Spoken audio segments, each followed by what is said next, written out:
What is going on? Welcome into the Brant Partial Show. So I wanted to get into this. I want to talk about the Washington Huskies football team heading into 2023. So Washington is my favorite to win the Pac-12. The starts at the quarterback, Michael Penix Jr. Michael Penix Jr., some believe is going to be the second best quarterback in the upcoming NFL draft. I think he has a rocket arm. He dealt with some injuries. He had did some nice things in Indiana before he decided to transfer to Washington and play for Kalen DeBoer, their head coach who heads into his second year. And at Washington defensively, at linebacker, Edufan Olafosho is an interesting guy because prior to the 2021 season, some people thought he would be a top linebacker after the 2021 season, heading into the 2022 draft. He's dealt with some injuries. He's going to come back. Hopefully, he will be a key contributor. They got Braylon Trice, who I'm going to say right now, Braylon Trice will be the number one defensive end in the 2024 NFL draft. Trice is just an animal. I've watched him just repeatedly dominate Pac-12 tackles, and the stats don't even do the justice for Trice. Trice did miss some tackles. This is a guy that was just opposing guards and running backs, tight ends had to chip this guy just to try to stop him because this dude is just a monster. I mean, power, rip move, quickness off the ball, side to side movement, pursuit. It's all there for Braylon Trice. I think I'm going to put him. I would put him ahead of Jared Verse as of right now, even though I really like Jared Verse, the edge rusher from Florida State. But at receiver, I mean, they have a true three-headed monster and some depth at wide receiver. Jalen McMillan, really nice player. McMillan works out of the slot, it seemed like mostly. Jalen Polk, a really good player. He had a big play against Oregon. Nice game against Washington State. Romeo Odunze is getting a lot of hype as one of the top receivers. I think I touched on him in my NFL draft consensus ranking. He's the consensus number 4 receiver. So a lot of pieces in place for Washington. They started off the season really making a statement against Michigan State in week 3. Really dismantling Michigan State, who was currently a top 15 team at the time. I think they were ranked number 11. So, yeah, Washington. And then, so they had the 2 losses back-to-back after they got off to the 4-0 start, 2 losses back-to-back to UCLA and Arizona State, and then just went on a roll, eventually finishing 11-2 and losing to Texas. So that's kind of how things went down. This year they do play Michigan State at Michigan State, but yeah, you got to believe that Kalen DeVore, the coach, good coach. They got a good left tackle, good offensive line overall. There's a lot of clean pockets for Michael Penix Jr. to throw. So good coach, good offensive line, good left tackle, elite edge rusher. I think they have enough, players on the defensive line overall at D tackle. I think they're pretty solid at linebacker. The question mark is in the secondary a little bit, but I think they do have enough talent. So when you combine all those things, and then I touched on earlier, elite quarterback. So you combine all those things, I think Washington wins the Pac-12. I think they are a playoff contender. If they get to the playoff, though, do I think they can make any noise? I don't know. That is definitely a question mark. But Washington physically, the way they've built their team, they can match up in the trenches. They're a lot more of a physical team than I thought. I thought they missed a little too many tackles at times, but yeah, I'm a fan of what's brewing in Washington. And Kalen DeVore's got this program moving in the right direction. If you remember, they recruited pretty well under Chris Peterson. This was not a team that was a slouch by any means under Chris Peterson. Chris Peterson brought in top 15, 20 recruiting classes. Seems like Washington is going to continue that under Kalen DeVore, just kind of finding guys that are not only good college players, but guys that have a skill set that translates well to the NFL. And you see that in Braylon Trice, Michael Penix. So with a combination of NFL guys and all they have in place, I think Washington wins the Pac-12. I think they are a playoff contender. And I talked about this in one of my shorts. Go check it out. I would take their win totals currently sitting at 9. I would take the over on that. So we'll talk Texas Longhorns. Texas Longhorns return Quinn Ewers. Quinn Ewers, one of the top quarterbacks in the nation.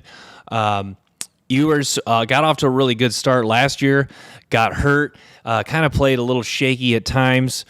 Texas eventually finished 8-5, but they do have legitimate talent at the skill position. Xavier Worthy, one of the top receivers in the country.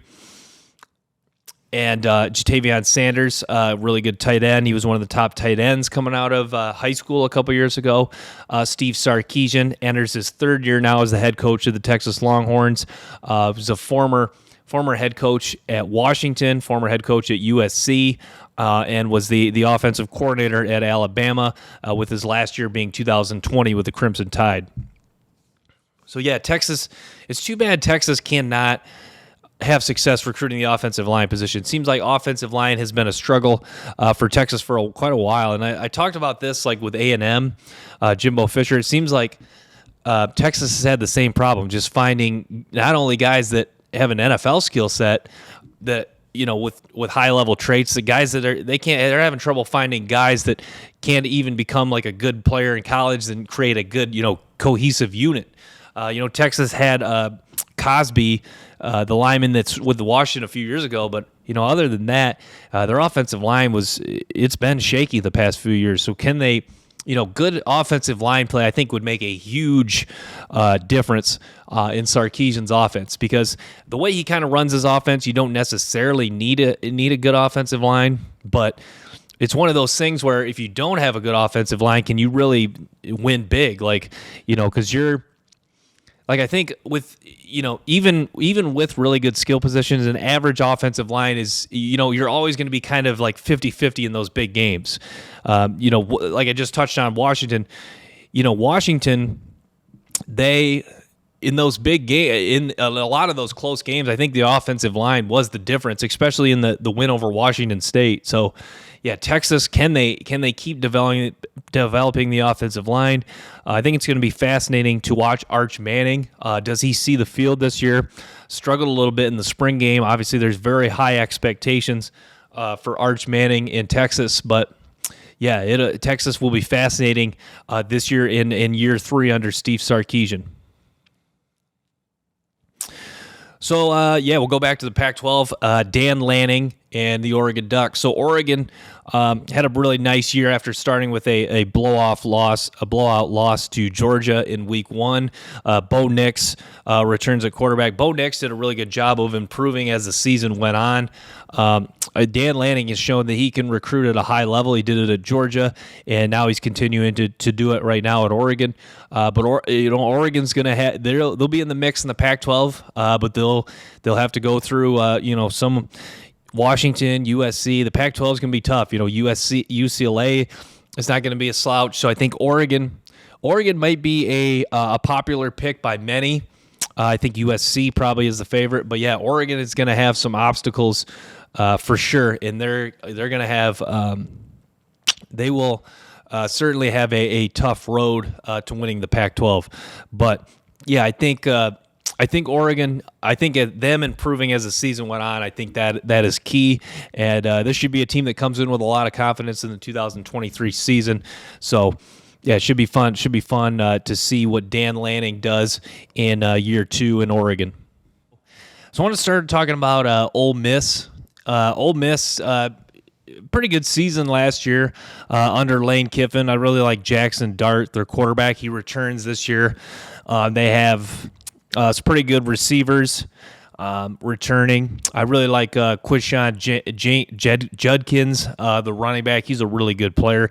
He had some big games for him. So, Ole Miss is going to put up a lot of points this year. I think the question is, can the defense really match the offense? They're going to bring in Oklahoma State transfer Spencer Sanders.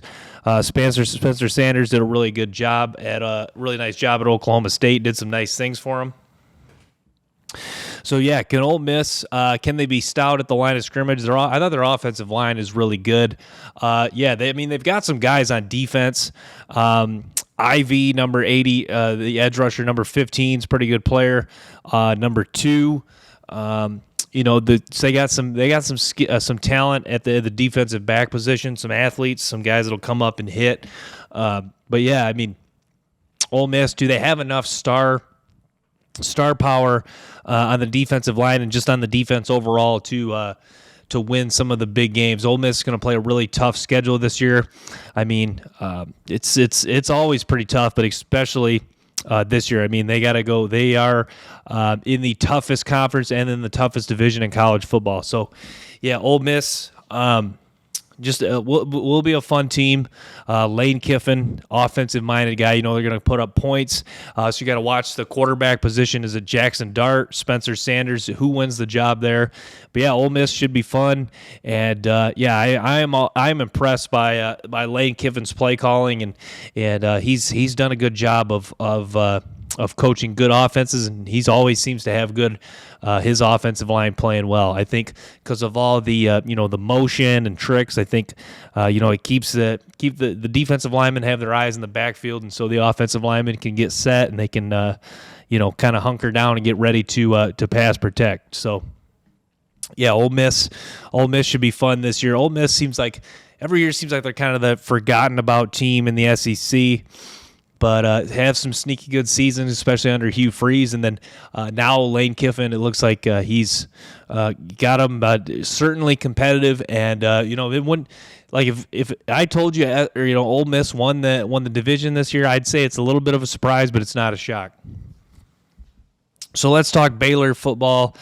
Dave Aranda has done a really good job of having success at this Baylor program. Baylor a couple years ago under Matt Rule – it was cool to see them get back, and then when Matt Rule left, you're wondering, is Baylor going to go downhill again? But Dave Aranda comes in, a guy with a defensive background at LSU in Wisconsin, and he did a good job getting them to the Big 12 championship.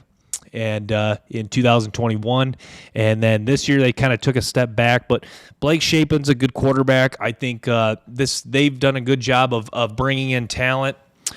They do lose Ika, the nose tackle, but yeah, Baylor.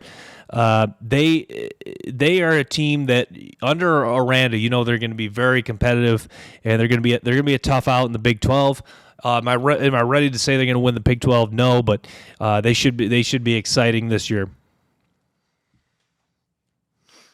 So let's talk Iowa. The big news for Iowa, they bring in transfer quarterback Cade McNamara. They also bring in Eric All, the tight end from Michigan. 2 Michigan transfers there on offense. Iowa going to be tough on defense. They got Cooper DeJean, who I have probably as my number one safety. Excuse me. He's a really good player. DeJean moves extremely well. I think he's a guy that in the NFL can play nickel.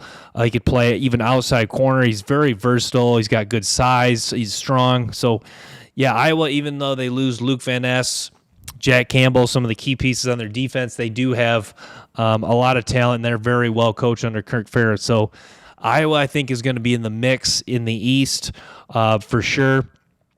They went to the Big Ten title in 2021. So, yeah, with Kirk Ferentz there, you got to believe Iowa's going to be in the mix, and their defense is going to be tough. Once again, we'll see how it'll be fascinating to see how Cade McNamara and Eric All do, and how big of an impact they have for the Hawkeyes as well.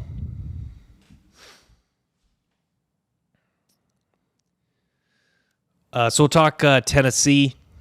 Josh Heupel enters year 2. Joe Milton, the big burning question is, can Joe Milton be the guy long term? Tennessee does have some weapons. I was very impressed by their defense. They are getting hype as a top 10 team, and the way they finished off the year was super awesome. So yeah, Tennessee, they'll be a team to watch, and when the AP poll comes out, they'll be a team where I'm very curious to see where they start out ranked.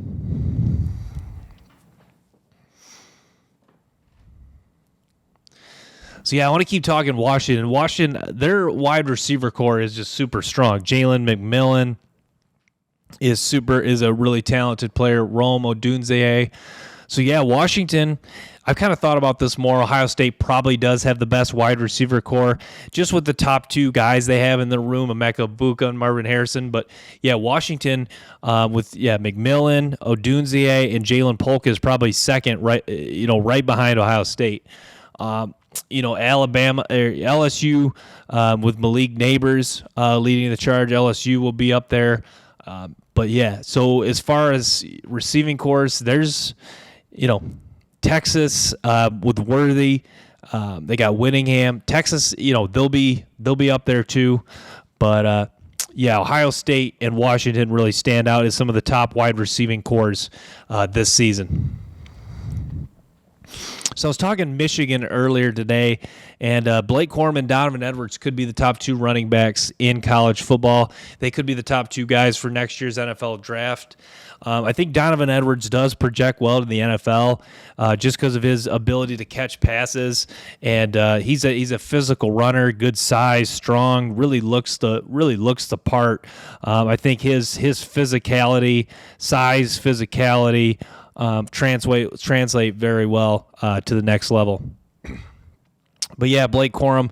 It seems like Blake Corum coming out this year really will benefit him because this year's running back class isn't as deep as last year's running back class. So yeah, I think it makes sense for Blake Corum to come out this year.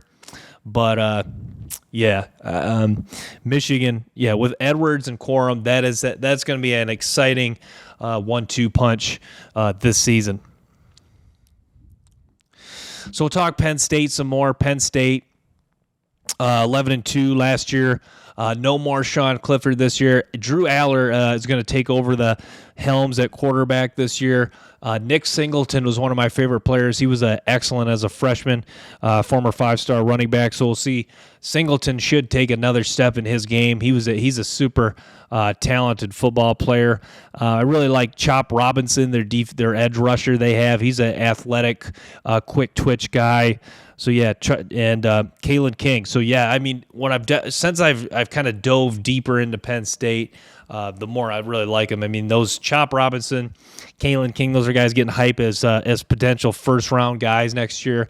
And Nick Singleton, even though he's not draft eligible, will be a guy that will get some NFL hype when he chooses to come out. So yeah, Penn State quietly, Michigan's getting all the talk. I think Michigan will be the consensus favorite to win the Big Ten with Ohio State right behind. But Penn State quietly, this should be a preseason top 10 team, and they're definitely not going to be any slouch to play. So yeah, Penn State still, James Franklin still as head coach, and they've recruited well. And you saw Penn State has created a team where they're not as physically dominant in the trenches, but they are a matchup problem. Just because they're kind of like a lesser version of Ohio State right now, if you will, because they have the skill position. They kind of want to play the finesse, skill position, throw it around the yard, speed, big plays. They definitely have that with Nick Singleton, and but they don't really have. They don't really have the dominance up front in the trenches. Like I was just talking about Chop Robinson. Chop Robinson he has some strength, but he's not like a hold the ground, just dominant against the run, big physical guy. Robinson's a little more of your undersized edge rusher. That seems like that's kind of what Penn State is shifting to now. I know they had a really good D tackle this past season in PJ Mustapher, but they don't really have like the big, just clog the lane, run stopping D tackles anymore. And Penn State, even under James Franklin as a whole, they haven't really always been super dominant on the offensive line. So let's talk Florida. Year 2 under Billy Napier. Florida, you'd have to believe they would win more than 6 games just because Florida still has a ton of talent. I really like the slot receiver they have, number 1, Ricky Pearsall. He's a nice player. Marshall, the corner, is a good player. So Florida is going to have some talent on this roster. The running back, number 2, is a good player. But I think, to me, Florida, their win total sits at 5.5, and you have to feel like, Florida's gonna go over on that, and they're gonna have some wins against some teams that really fall off.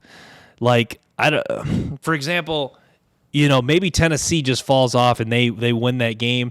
And Florida, credit for the win, but you feel like they'll have some wins where teams just fall off. Florida, I think I don't know what's the best way to kind of back up why I think Florida's going to win more than 5.5 games. But I don't know. You feel like Billy Napier's too good of a coach, and Florida just going to some of their young talent. I feel like it's going to shine, this year. But yeah, I think Richardson didn't necessarily lose them games, but I think he was trying to do too much at times. I think when you get a guy. Not that the Florida coaching staff was catering too much to Anthony Richardson, but when you get a guy like that, I think the coaching staff's kind of concern is to just maximize this guy's skill set and have him, really, everyone else assumes Richardson is just going to kind of carry everyone else. Now with him gone, I think everyone, Florida will step up, and you'll see some of the younger guys step up, and I think Florida does get to. I think they do. I think this is a 7 or 8 win team. As of right now, I'm not going to sit here and tell you which games they're going to win, but you just feel like things will come together for Florida. And I think Florida at the end of the year, a lot of people will be saying is really trending and moving in the right direction. And I think they do steal 1 or 2 wins that most people aren't expecting. They'll probably be underdogs maybe at the time. But yeah, the opening game against Utah, I have no idea what's going to happen in that game. I have no... My guess, my pick would be Utah. Florida won that game last year. I would take Utah at home. Utah, very good team at home. They still have experience at quarterback in Cameron Rising. But I feel like that's a game where, kind of like Utah rebounded when Florida lost. I think the opposite might happen. I think Florida will rebound from that loss. So, yeah, I think Utah wins that game. That'll be super exciting. So then I'll just transition to talking to Utah. Utah does return Cameron Rising, and then they have Kyle Whittingham. So if there's two key points for optimism for the Utah Utes, it's those two right there. The return of Cameron Rising, experienced quarterback, and then Kyle Whittingham, who's arguably the best coach in the Pac-12. I wouldn't say that. You got to go with Lincoln Riley, but you could say Kyle Whittingham's probably the second best coach in the Pac-12. I mean, this guy, he has not really won big at Utah, but he's been consistently good for a long time. And Utah, I've been very impressed with their offensive line. It's a team that's really made an emphasis to running the ball. You saw with Tavion Thomas last year, and they've had excellent tight end play. They do have Brant Keithy back, do lose Dalton Kincaid, but they've done a good job of getting some good solid players on the defensive side of the ball. So Utah is going to be very competitive once again in the Pac-12. So even though there's definitely uncertainty with Utah, I mean, overall, with the loss of Kincaid, I mean, you're kind of lacking playmakers a little bit. It's good to have the certainty of a coach who's done it and a quarterback who's done it. And they are the defending Pac-12 champs. So we'll talk Miami Hurricanes. The big thing for Miami is hopefully Zion Nelson, their offensive tackle, stays healthy. It was interesting. If Nelson would have came out after the 2021 season, there was talks maybe he would have been one of the top tackles in the 2022 draft. And now it's funny, he is back now 2 years later, and will likely declare for the 2024 draft, coming off a season in 2022 where he played just one game. So you hope Zion Nelson stays healthy. You hope Tyler Van Dyke stays healthy. Kind of like Florida, Mario Cristobal is a good recruiter. You hope some of the young talent kind of steps up. They've done a good job, did a pretty good job in the transfer portal. They have some guys on. There's not a lot of stars that really stand out in their defense, but they've got some solid players. Definitely guys that they'll compete and get after it. But yeah, hopefully Tyler Van Dyke stays healthy and you see his top end level play. I don't think he'll be a great NFL quarterback. I don't think his skill set translates into being a top level NFL quarterback, but he does have the tools to be a really good college quarterback. And him, Zion Nelson, and they have a good enough receiving core to put up some points, and I think they have a good enough overall team to definitely be better than a 5-win team this year. So yeah, I'm going to wrap with that. Thanks for tuning in to the Brant Partial Show. Make sure to stay tuned for more episodes and clips. Till next time, peace.